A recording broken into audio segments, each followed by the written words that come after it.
जय श्री कृष्णा। राधे राधे। अगर भक्त का प्रेम सच्चा है तो भगवान नंगे पांव दौड़े चले आते हैं, लेकिन जब बात कन्हैया की हो तो कहना ही क्या। अपने भक्तों के लिए कन्हैया ना जाने कितने ही रूप धरते हैं और ना जाने कितनी ही अनगिनत लीलाएं कर चुके हैं।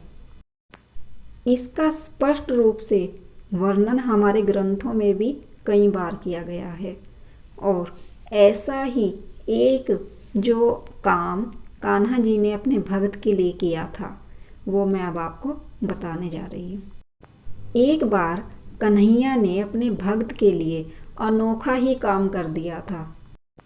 हुआ यूं था कि एक बार की बात है, किसी नगर में एक राजा ने एक मंदिर बनवाया और उस मंदिर में श्री कृष्ण जी की एक मूर्ति भी रखवाई, लेकिन कभी भी उस मूर्ति की पूजा नहीं की। इसीलिए राजा ने मूर्ति की पूजा करने के लिए मंदिर में एक पुजारी को रखा। अब पुजारी नियमित रूप से कन्हैया जी को नहलाता और उनकी श्रद्धा भाव से पूजा करता, लेकिन राजा हर रोज कन्हैया जी के लिए एक फूलों की माला भेजता था। और जब राजा कन्हैया जी के दर्शन करने के लिए मंदिर में आता तो पुजारी कन्हैया जी के गले से उस माला को उतारकर राजा के गले में पहना देता था। यह सिलसिला लगातार चलता रहा और ऐसा करते करते पुजारी की भी उम्र हो चुकी थी। एक दिन राजा किसी कारणवश मंदिर में नहीं आ सका और राजा ने अपने सेवक के हाथ से फूलों की माला कन्हैया जी के लिए मंदिर में पहुंचा दी और यह कहलवा दिया कि आज राजा मंदिर में नहीं आएंगे, इसीलिए पुजारी राजा का इंतजार ना करे। और यह संदेश देकर सेवक चला गया। पुजारी ने रोजाना की तरह माला कन्हैया जी को पहना दी, लेकिन अब यह विचार किया गया कि आज माला उतारकर किसे पहनाई जाए। पुजारी ने सोचा, क्यों ना आज मैं ये माला खुद ही पहन लूं, और वैसे भी अब मेरी उम्र हो चली है, क्या पता कब सांसें खत्म हो जाएं। ऐसा सोचकर पुजारी ने कन्हैया जी के गले में से माला उतारी और अपने गले में पहन ली।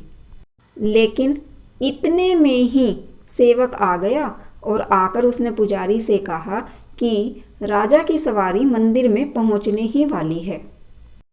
राजा की सवारी मंदिर में पहुंचने ही वाली है। जब पुजारी ने ऐसा सुना तो वह डर गया। पुजारी ने सोचा कि अगर राजा ने यह देख लिया कि कन्हैया जी की माला मैंने पहनी है तो वो तो मुझे मरवा ही डालेंगे। इसी आनन फानन में पुजारी ने जल्दी से अपने गले से माला उतारी और कन्हैया जी को वापस पहना दी। और जैसे ही राजा मंदिर में आया, पुजारी ने कन्हैया जी के गले से माला उतारी और राजा को पहना दी हमेशा की तरह। लेकिन माला पर लगा सफेद बाल राजा ने देख लिया और राजा समझ गया कि आज कन्हैया जी की माला जरूर पुजारी ने पहनी है। बस फिर क्या था, राजा गुस्सा हो गया और उसने गुस्से में पुजारी से पूछा कि माला पर यह सफेद बाल कहाँ से आया है। राजा को गुस्से में देखकर पुजारी डर गया और तुरंत बोल बैठा कि यह बाल तो कन्हैया जी का है। लेकिन यह जवाब सुनकर राजा तो और भी ज्यादा क्रोधित हो गया और कहने लगा कि कन्हैया जी के बाल सफेद कैसे हो सकते हैं। इसीलिए राजा ने यह फरमान सुना दिया कि कल श्रृंगार के समय राजा खुद आएंगे और देखेंगे कि क्या सच में कन्हैया जी के बाल सफेद हैं या फिर पुजारी झूठ बोल रहा है। लेकिन अगर पुजारी झूठ बोल रहा है तो उसे फांसी की सजा दे दी जाएगी। अब राजा का ऐसा फरमान सुनकर पुजारी के तो होश उड़ गए।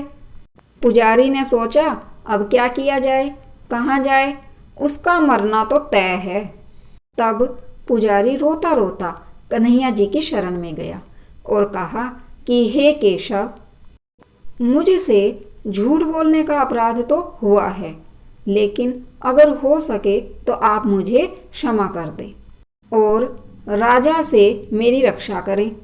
पुजारी ने कहा कि हे माधव, आपकी सेवा करते करते मैं वृद्ध हो चुका हूँ, लेकिन आप मुझे माफ़ कर दीजिए। आइंदा से इस तरह की गलती फिर दोबारा कभी नहीं होगी। पुजारी यह कहते हुए रोने लगा और रोते रोते ना जाने उसकी कब आंख लग गई और उसे नींद आ गई। पुजारी की जब आंख खुली तब सुबह हो चुकी थी और राजा भी मंदिर में आ गए थे। राजा ने कहा कि आज कन्हैया जी का श्रृंगार वह खुद करेगा। ऐसा कहकर राजा ने कन्हैया जी के सिर से जैसे ही मुकुट उतारा तो राजा देखकर हैरान रह गया। राजा ने क्या देखा कि श्री कृष्ण जी के तो सारे ही बाल सफेद हैं। लेकिन ऐसा देखकर राजा को यकीन नहीं हुआ। राजा को लगा कि पुजारी ने फांसी के डर से कन्हैया जी के बालों को रंग दिया है। राजा ने सोचा क्यों ना कन्हैया जी का एक बाल तोड़कर देखा जाए, और राजा ने कन्हैया जी के सिर से एक बाल तोड़ लिया। लेकिन जैसे ही बाल तोड़ा कन्हैया जी के सिर से खून की धारा बहने लगी। यह देखकर राजा श्री कृष्ण जी के चरणों में गिर गया और माफी मांगने लगा।